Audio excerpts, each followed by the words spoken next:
తింటూ ఉన్నాడు. రాత్రి పేకల దాకా తాగేసి ఉదయం లేచి ఎక్సర్సైజ్ చేస్తుంటాడు. ఉండండి, తనకు ఫోన్ ఇస్తాను. ఎవరు? అగస్త్యర్ అంకుల్. డబ్బులు అడిగారా? అవేమి నాకు తెలీదు. అగస్త్య అంకుల్. అలెక్స్, ఎలా ఉన్నావు? ఏంటంకుల్ ఇంత పొద్దు పొద్దునే కాలు? ఏం బాబు, ఆ స్టీఫెన్ అటువైపు వస్తాడా? వాడిక్కడికెందుకు వస్తాడు? పూంపుహార్లో లైఫ్ చాలా హ్యాపీగా ఉందని చెప్పాడే.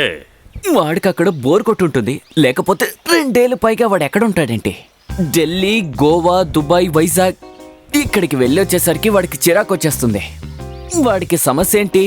వాడికి నచ్చిన ప్లేస్లో వాడి ఇష్టానికి ఉండను అంకుల్. సరే సరే కానివో, కానీ మెడ కింది భాగం అంతా ముద్దుబారిపోయి చేర్కే పరిమితమైన వాడికి ఒక హద్దంటూ ఉండొద్దా? ఎంత డబ్బుంటే ఏం లాభం? అంకుల్, మీకు సమస్య ఏంటి? వాడికి నచ్చింది వాడు చేసుకొని, వాడి జీవితం వాడి డబ్బు. నువ్వు వాడి మనిషివే కదా, నాకేం దిగుల్లేదు. పోయిన క్రిస్మస్ కొచ్చి మా ఆవిడ చేసిచ్చిన మామిడి పండు కేక్ తీసుకుని వెళ్ళాడు కదా, అప్పుడు వాడొక మాటిచ్చి వెళ్ళాడు. నాకెందుకు అంకుల్ బోట్ బంగ్లాలు అన్నీను, వాటిని మీరే తీసేసుకోండి అని చెప్పి వెళ్ళిన వాడు అవన్నీ గుర్తు పెట్టుకుని ఉంటే గనక చాలా బాగుంటుందంటున్నాను. అలాగా? వాడు అలా అన్నాడా? అయితే ఈ విషయం గురించి వాడిని అడగాలి. లేదు, అది వాడంత స్పష్టంగా ఏమీ చెప్పలేదు. వాడు మాటల సందర్భంలో అలా అన్నప్పుడు మనం ఊహించుకోగలం కదా. ఫస్ట్ వాడిని ఇక్కడికి రానివ్వండి, మీకు కావాల్సింది వాడు ఇస్తాడు. అది నాకు తెలుసు, కానీ నీ సైడ్ నుంచి కన్ఫర్మేషన్ కావాలంతే. తెలుసు కదా అలెక్స్, అంతా మన బ్యాడ్ టైం. తెలుసు తెలుసు. రబ్బర్ ధర మళ్ళీ 45 రూపాయలు పెరిగింది. మీ బ్యాడ్ టైం అని నాకు తెలుసుగా.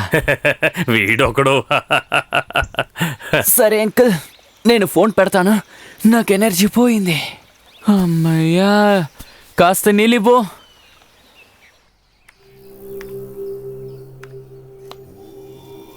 ఒరే, నీ టైం గురించి ఏమని చెప్పాలో అర్థం కావడం లేదు. నువ్వు తప్పించుకోవాలంటే ఏదైనా ఒక అద్భుతం జరగాలి. అది ఏం అద్భుతం అని అడిగితే వీల్ చైర్లో కూర్చుని పూంబార్ నుంచి ఇక్కడికి రావడం. గాడిద గొడ్డు. స్టీఫెన్ లూయిస్ మాలిక్ ఏ బిల్లు రాయకుండా అలాగే వదిలేసుంటే మాత్రమే నాకేదైనా దొరుకుతుంది, లేదంటే చిల్లి గవ్వ కూడా దొరకదు. నువ్వు ఇందులో కూడా క్రిమినల్గా ఉన్నావు కదా. నేను చెప్పేది జాగ్రత్తగా విను, దేనికి తొందరపడకు.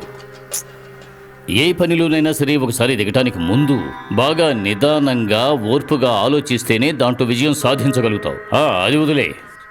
నీ తమ్ముడు ఉన్నాడు కదా అలెక్స్, తను ఏం లాభం ఆశించా స్టీఫెన్కి సపోర్ట్ చేస్తున్నాడు? అయ్యో, వాడి చాలా క్లీన్. వాడికి డబ్బు అక్కర్లేదు, పిల్ల జల్లా లేరు. పెళ్ళానికి పుట్టింటాస్తి చాలా ఉంది. వాడు ఆ స్టీఫెన్ చిన్నప్పటి నుంచి ప్రాణ స్నేహితులు. చూడండి లాయర్ సార్, మీరు అనుకుంటున్నట్టుగా నేను పెద్దగా ఏమీ నొక్కేయలేదు. మ్యాక్సిమం ఓ 30-35. దానికే ఎంత చెడ్డ పేరు. రే, అంతా అష్టమంలో ఉండే అంగారకుడు చేసే గందరగోళం. ఏంటి మీరనేది? లాయర్ సార్, ఒకటి మీరు జోష్యం చెప్పండి, లేదంటే లాయర్ పని చేయండి. వేరే దారేమీ లేదురా. దగ్గర బంధువులైన నీకు అలెక్స్కి వచ్చే ఆస్తి వాడు చస్తే వస్తుంది. అయితే వాడిని లేపేస్తే? మంచి ఐడియా. అయితే ఇక ఆలస్యం చేయకు. వాడు సెంటర్లో వస్తున్నప్పుడు బస్సుతో గుద్దించేయి. రే, కొబ్బరి చెట్టు మీద తేలు కుడితే తాడి చెట్టు మీద వైద్యం చేసినట్టుగా ఉంది. స్టీఫెన్కి ఏదైనా జరిగినా కూడా నీ అష్టమంలో ఉండే అంగారకుడు నిన్ను లోపలికి పంపిస్తాడు. స్టీఫెన్ చావాలి, కానీ నువ్వు ఇరుక్కోకూడదు.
రండి బాబు, మ్, రాహుకాలం వచ్చేలోపు ఇంట్లోకి వెళ్ళాలి.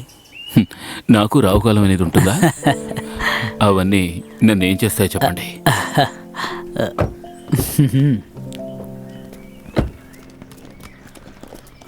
ఆ, ఇలా తీసుకురా. బాబు కర్ణగారు, ఆ, ఇదేమిటి కొత్తగా ఉంది? ఆ, మనకి మన విక్రమ్ బేతాళుడే చాలు. బేతాళుడిని భుజం మీదకి ఎక్కించుకోండి బ్రో. ఆ, సరే సరే, పక్కన పెట్టు. రా. పహిల్వాన్ గారికి వయసు అయిపోయినట్టుగా ఉంది. నాకు వయసు అయిపోయిందంటావా? ఈవిడ కుమారి అక్క, మన కొత్త మేడ్. మెయిడా? మేడ్ ఇన్ కోర్టు వర్తి. వయసు? మీ వయసు ఎంత? 64. 64. మంచి వయసు. వెంటనే ఆవిడకి 1 month శాలరీ ఇచ్చేయండి కమల్. అవసరమైతే నేనే పిలుస్తాను. ఏమీ అక్కర్లేదు. నా వయసు గురించి అడిగినప్పుడే అర్థమైంది నేను అవసరం లేదని. ఇది వేరే కేసు అనుకుంటాను. 1 నెల జీతం నాకు అక్కర్లేదు. నేను వచ్చిన దానికి నాకు కూలిస్తే చాలు. 2,000. ఇచ్చి పంపించండి. ఇవ్వండి. వస్తాను. ఏ కమల్, ఇదిగో వస్తున్నా. కాస్త సాయం చెయ్యి. ఈ సిటీలో పెళ్లి చేసుకోవడానికి 12 మంది అమ్మాయిలు కావాలని చెప్పండి, తీసుకొస్తాను. కానీ పని మనిషి దొరకడం చాలా కష్టం తెలుసా? ఛే, పని మనిషి కాదు కమల్, సహాయకురాలు, సఖి, చెలి. ఈ అనసూయ ప్రియంవద ఉన్నారు కదా, ఆ టైప్ అన్నమాట. ఫ్రెండ్స్ లాంటి వాళ్ళు. నీకే వెతికి పట్టుకోవాల్సింది నేను కదా.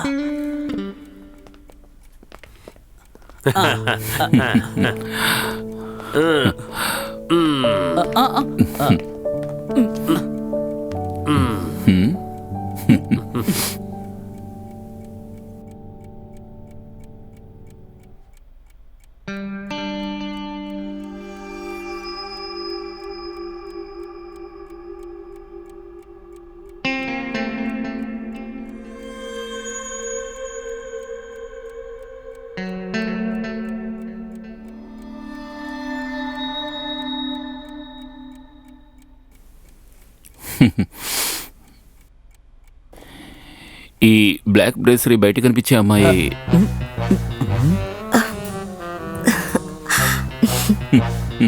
ఇప్పుడు ఓకే. ఓ, నెల జీతం 20,000 దొరుకుతున్నాయి కదా అని బ్రా చూపిస్తూ నిలబడలేను. నేను మంచి కుటుంబంలో పుట్టిందాన్ని. నాకు సెట్ అవదు.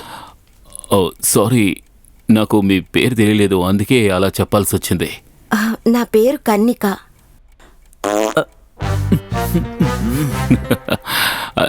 అది మీ పేరు నచ్చకపోయినందువల్ల కాదు, ఉదయం వేసుకున్న పప్పుచారు ఎఫెక్ట్.